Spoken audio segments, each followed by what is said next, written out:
In the beginning, God created the heavens and the earth. And God said, "Let us make man in our image." The Bible calls him Adam, one man who fathered us all. Now, genetics points to a scientific Adam. Microscopic clues in our DNA link every man on Earth back to one man, one common ancestor. To understand how this could be, we must discover scientific Adam's lost Eden,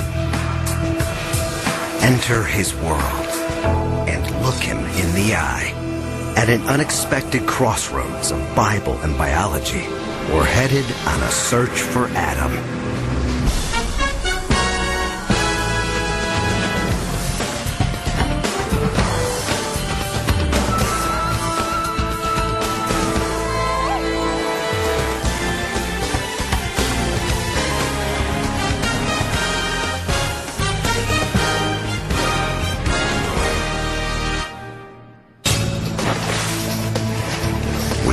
So different. The idea that we're all related seems impossible. It's hard to believe that 6 billion people all share the same ancestor. Yet 3 of the world's great religions, Christianity, Islam, and Judaism, believe in one man who fathered us all. That makes Adam a key figure in the beliefs of more than half the world.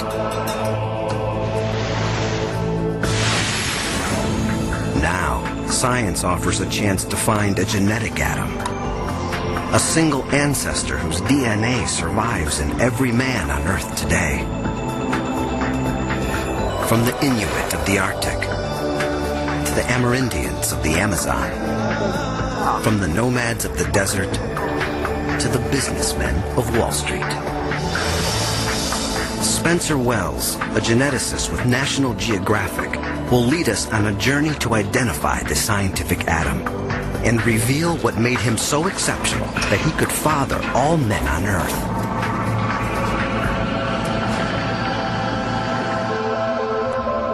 But how do you unravel a chain so many generations long? Chain that leads all the way to the roots of humanity's family tree. I really need a tool, a kind of time machine to allow me to do that, a genetic time machine. Geneticists have developed just such a tool. A way to follow DNA trails deep into the past. Our search for Adam will uncover genetic secrets of an unexpected cast of characters. One of the greatest warriors in history. One of America's founding fathers. Even an Ethiopian prince who claims to be descended from an ancient biblical king. What links these men to scientific Adam? Their DNA. Most of our DNA is a jumble from all our ancestors. It's what makes each of us unique. But there's a section of our genetic code that stays almost constant. The Y chromosome, the special piece of DNA that only men have. It's passed virtually unchanged from father to son, like a family name. The Y chromosome links the men of today with the men who lived in the past. This tiny piece of DNA allows us to travel back in time through humanity's history. This is a scientific quest, yet the idea behind our search was first written down in a document of faith, the Bible. Thousands of years before genetics, the book of Genesis tells of one man who fathered us all. The Bible gives no physical description of Adam, saying only that he's created out of dust in God's image. Adam's rib provides the raw material for the first woman, Eve. God gives them a home, the Garden of Eden. But soon, tempted by a serpent, Adam and Eve eat from the tree of knowledge and are cast out of paradise. Adam and Eve have children. And according to the Bible, this one family has grown to include everyone on earth today. The New Testament's Gospel of Luke lays out Adam's family tree, generation by generation. But what if we tested someone today who claims to be linked to that lineage?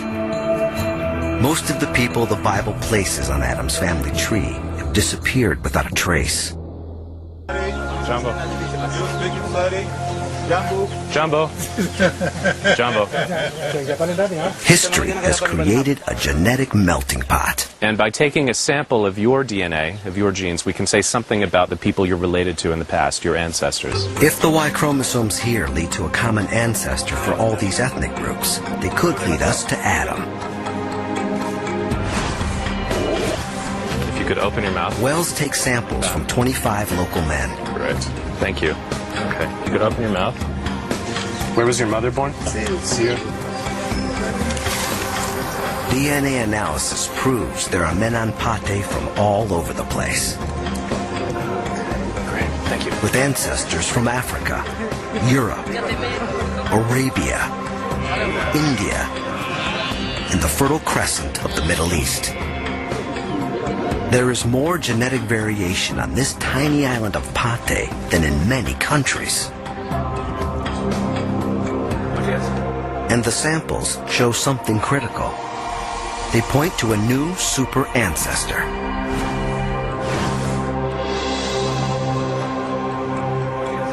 Even though the Y chromosomes come from all over the world, they almost all have something in common. A particular mutation that scientists call M168. In fact, men all over the planet share this mutation. Genghis Khan and the San Francisco Mongolians have it. Thomas Jefferson has it. Wells himself has it. Nearly 3 billion men share this mutation. And it means they're all descended from one man.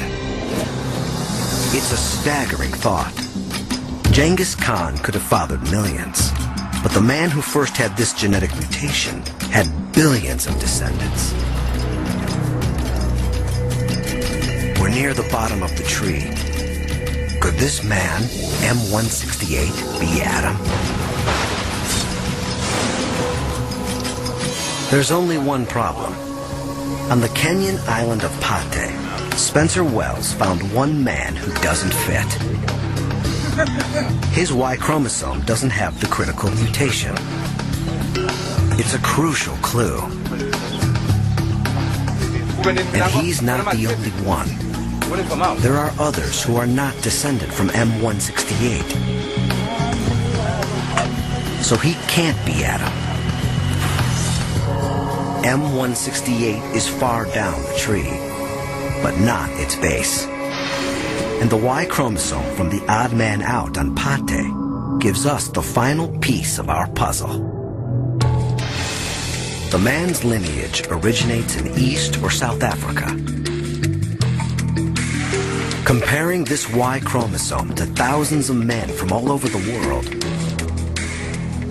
reveals a critical discovery. These mutations, originating in Africa, appear on every Y chromosome in every man in the world today. These are the universal mutations we've been looking for. We followed the DNA trail all the way to the bottom of the tree. Every branch leads to one man, one Y chromosome. There must have been one man who gave rise to all men alive today. He is the ultimate super ancestor. He is scientific Adam. One of his descendants was M168. He was the forefather of the ancient Middle Eastern ancestor of Thomas Jefferson. He gave rise to Genghis Khan's Y chromosome. In fact, all the Y chromosomes in the world trace back to this one African man. He is scientific Adam.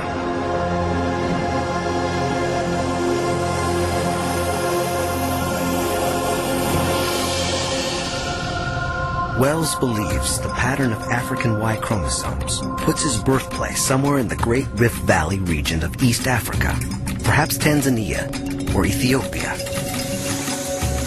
He thinks this is scientific Adam's homeland, his Garden of Eden.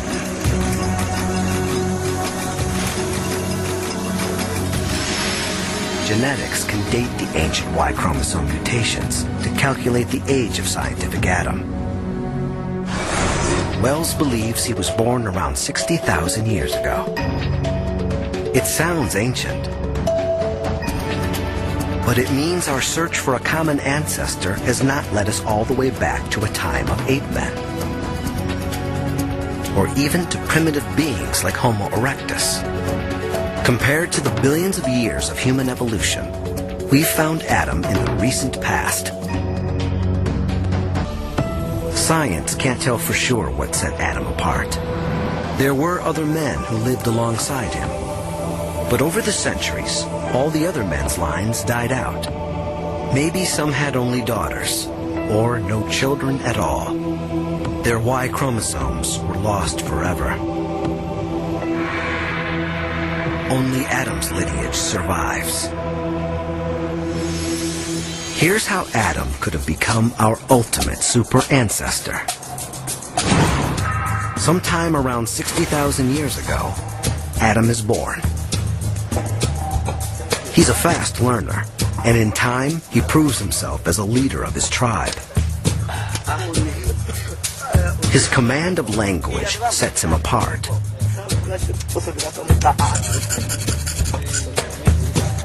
Perhaps he invents new and more lethal weapons, or takes charge of the hunts, devising new strategies. He's much better than the other guys at providing for his family and the tribe.